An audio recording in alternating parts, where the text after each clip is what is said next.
जोहार आमी अध्यापिका डॉक्टर राजश्री माहातो এখন থেকে কুর্মী জাগৃতি মঞ্চে আমার প্রকাশিত বইয়ের উপহার নিয়ে হাজির হব।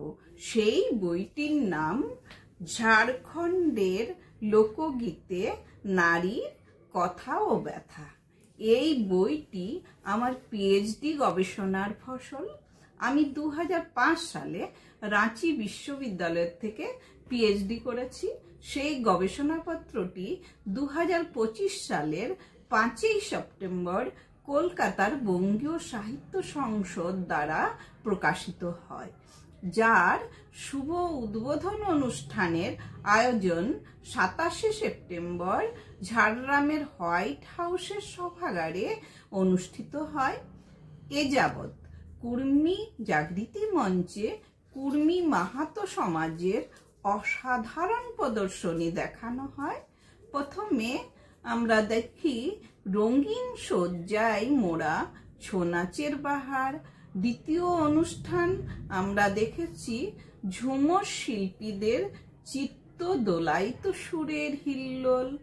তৃতীয় বানানা পরবে গরু খুঁটানের সেই মনোহরিত গীত বাদ্য নৃত্য। চতুর্থত টুসু মায়ের আগমনে টুসু গীতের আনন্দ মূর্ছনা। পঞ্চম কুর্মী সমাজের সুস্বাদু পিঠা বানাবার প্রক্রিয়া। মাংস পিঠা, গুড়ের ছাঁকা পিঠা, আর কি কি পিঠা খাওয়ার স্বাদ। দু পুত্র রাঁচির বিবেক মাহাতো, চাকুলিয়ার পিকলু মাহাতো সাজিয়েছে অনুষ্ঠানে পরিপূর্ণ কুর্মী জাগৃতি মঞ্চের সদা মুখরিত আঙিনাকে। কুর্মী জাগৃতি মঞ্চের আসরে এক নূতন দৃশ্য, নূতন ছবি, সাহিত্য সভা সাজল।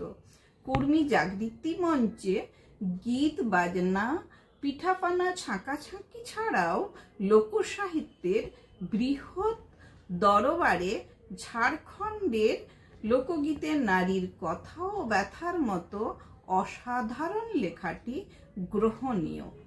এর প্রসঙ্গটি কুড়মালি সাহিত্যের বিকশিত রূপ। অত্যাধিক বিষয়বস্তুতে পরিপূর্ণ কুড়মালি লোকগীতের পরিচয় ও জওয়ান নারীর ব্যথা বেদনাপূর্ণ জীবনের বর্ণনা, যার মধ্যে আছে, প্রথমেই বলবো, নারীর বাবার বাড়ির আপনজন কেন্দ্রিক জীবনের চরিত্র চিত্রণ। দ্বিতীয়, নারীর শ্বশুর বাড়ির পরিজন কেন্দ্রিক জীবনের চরিত্র চিত্রণ। এইভাবে লোকসাহিত্যের নবরূপায়ণ করার কাজ নিয়ে নির্মিত গ্রন্থটি। ধন্যবাদ।